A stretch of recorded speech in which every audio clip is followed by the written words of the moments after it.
Good morning, Fearless Fam, and welcome to the Lazy Girl's Guide to Mandarin Chinese. Now, obviously, you don't have to be a girl to be lazy.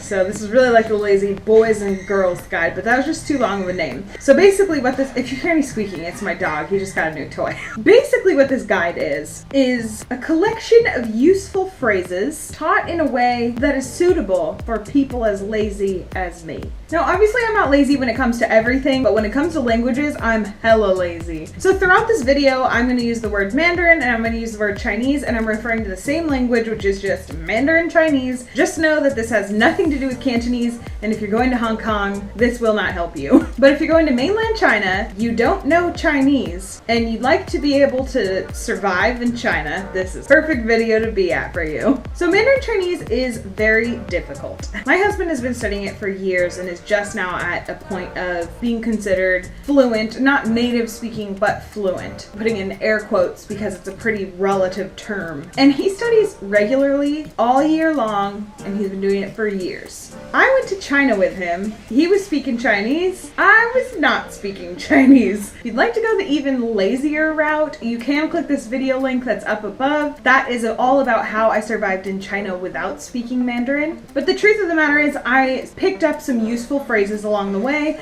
that I used a million times during the 10 months that I lived in China. If you can learn these basic phrases, just watch this video a couple times through, learn to say them with the right inflection, you're gonna be golden, especially at tourist sites. People are gonna be impressed if you can say xie xie in a way that like actually sounds kind of right and you're not saying like shay shay. I have heard people in the US say shay shay. So this guide will help you to prepare, and I also just want to quickly put in another little insert here for another guide that's going to help you out a lot for China. Ultimate Female Packing List for China, and I have that link down below. It is a very thorough list. It's meant for people who are going for a year, but you can absolutely tweak the numbers on everything to match your needs depending on how long you're going to be in China for. Let's get to the Lazy Girls Guide. Have you ever watched Nerdy Nummies? Let's get started.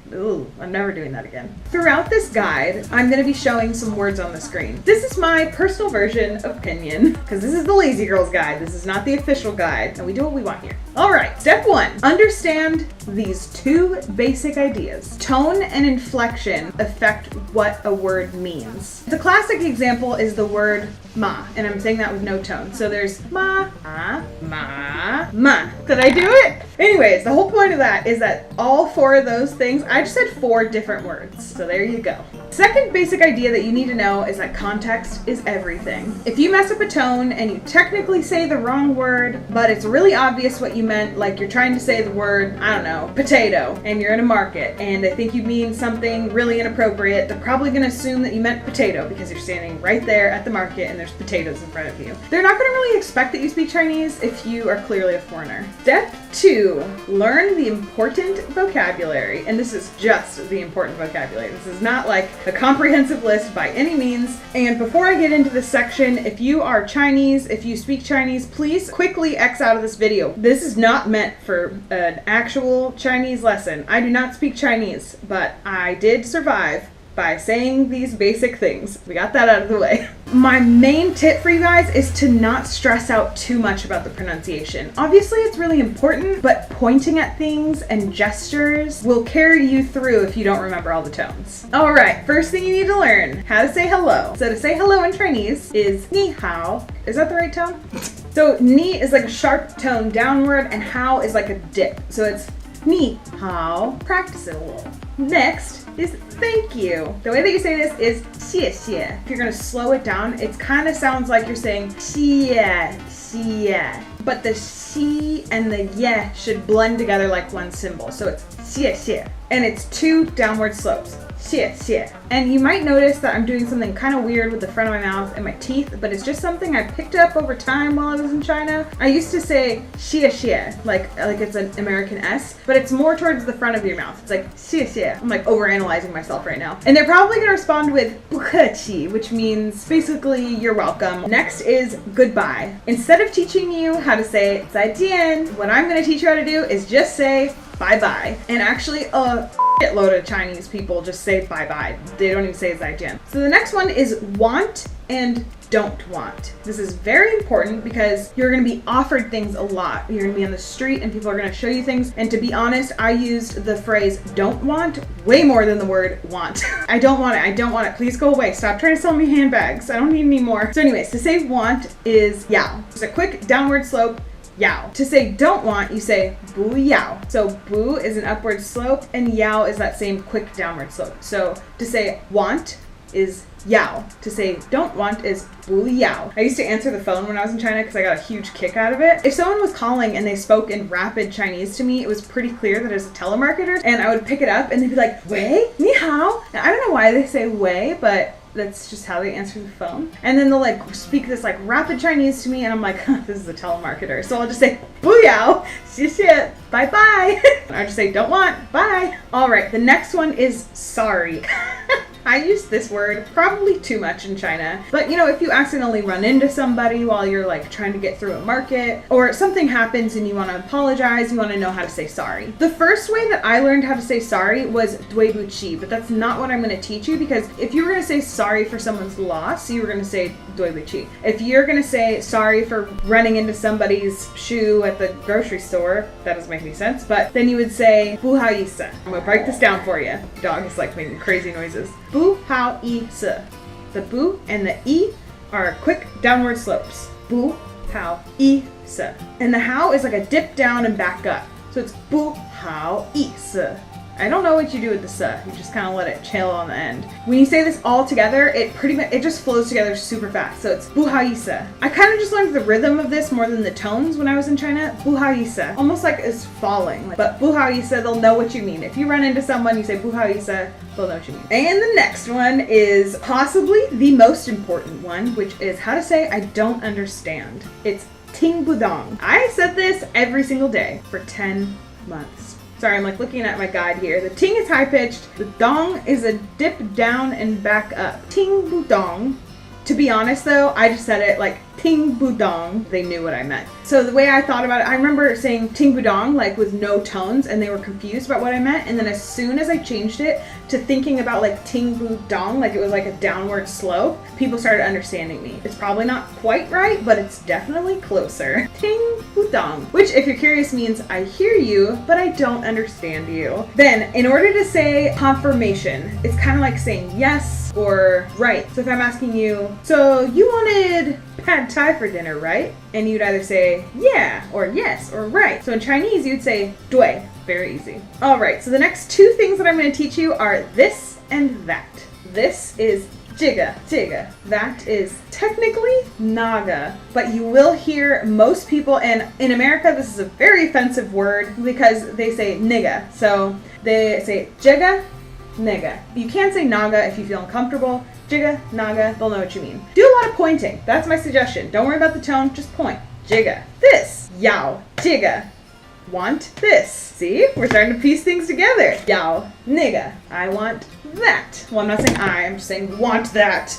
All right, and the very last thing I'm going to teach you is how to say how much does it cost. Really, you're just saying how much, but it's implied that you're asking about money in the way that you're phrasing this. So to ask how much, you say dwuh. Eric, how do you say dwuh correctly? So the dwuh is higher pitched than the shao. Dwuh, and that would be how much money. Honestly, if you don't speak Chinese and you're at the Silk Street Market in Beijing and you're pointing to a bag, to be honest though, at the Silk Street Market, most people speak English, so maybe this is a bad example, but say you're come across someone who only speaks Chinese, you point to something and you say dwuh, they're gonna know what you're saying. Because you're clearly asking for a price. Here's a little pro tip for you. So you're gonna ask dwuh, and then they're gonna be like, 250, and you're gonna be like, the hell? So in that instance, you'd wanna say, I don't understand. Ting budong. Then they're gonna pull out their calculator or their cell phone. They're gonna type in the number, and you get a little visual of it. And I'm gonna insert one more little phrase in here. If you wanna get real feisty at the market, I don't really suggest this, but if you're a big negotiator, you might wanna give it a whirl. Why not? Give it a try. If you say 250 and then 250, and you're like, what was that? Ting budong. They show you a calculator. It's 251. You're like, that's way too much money. You can say, tai gway le. And I really don't recommend that you like pull this out on just anybody. The person has to have a good sense of humor. You don't want to offend people. It has to be the right situation. Like in China, bargaining is really big. So they're going to highball you on a lot of prices at tourist sites, especially if you're buying souvenirs. And if something seems like outrageously expensive and you want to like pull this out and practice, go for it. I never used that phrase, but I heard it a lot. Okay, and they'll give you a lower price. Maybe. All right, so we are through the vocabulary phase. That was step 2. Step 3, the final step of the Lazy Girl's Guide to Mandarin Chinese, is to download Pleco. Pleco is a Chinese language app. It's kind of like a dictionary, sort of. It's a little more like complex than a dictionary because obviously when you're translating between English and Chinese, there's a lot of different variables and factors in how you would translate something. So it's certainly not like a Google Translate where you would put in like a whole phrase and it spits out this like barely intelligible like phrase in Chinese that's like kind of close to what you were trying to say. It's not like that. It's actually really legit. So say you got the flu in China and you need to go to the pharmacy and go ask for flu medicine. You can type in flu and you can type in medicine on this app and it'll pull it up in Chinese and you don't have to even say it yourself. The great thing about this app is there's a little speaker button on it and you can push a little speaker and it talks for you.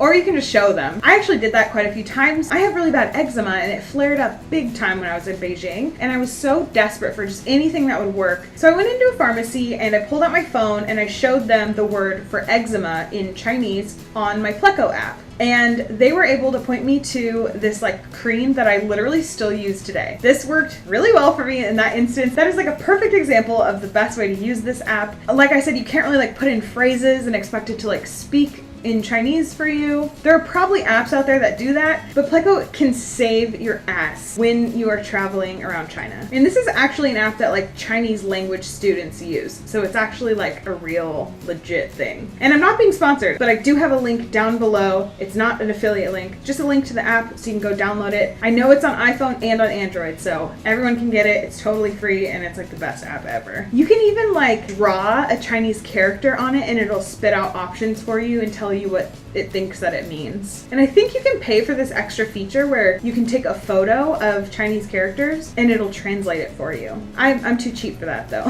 Pro tip about the Pleco app, which took me a really long time to realize. Say you're typing in an English word. If the app thinks that you're typing in a Chinese word, it'll have a little C next to the search bar. And that means that it's searching as if you're typing in Chinese. So if you're only typing in English on this app, you're gonna wanna make sure that anytime you type anything in on there, that there's always a little E next to it. And in order to change that, all you have to do is click that little icon and it'll change from a C to an E and back again. And that is it for the Lazy Girl's Guide to Mandarin Chinese. I hope you learned something. If you feel like this is all a blur and you're never gonna remember this, don't worry. If you go back and watch this video a few times through, even just that little section of just vocabulary, if you go and watch that a few times through, I guarantee you're gonna be in a much better place than you were before you found this video. So just keep practicing. It is so hard at first to speak Chinese. It was hard for me to say thank you, sorry, hello. Everything was hard in China because I just could not grasp the concept of tones when I first got there. And it took a while, but basically I just memorized the way that people said things and I just overheard people talking enough to understand the like rhythm. It's almost like music. It's like the way it like flows in and out and up and down and all that kind of stuff. I just kind of picked up on that over time, so don't stress out too much. It is kind of hard at first, but you will be fine. And if all else fails, at least you've got Pleco. If you want more China travel tips like this, I'll have a playlist linked down below called China Travel Guide, and it is full of helpful China information.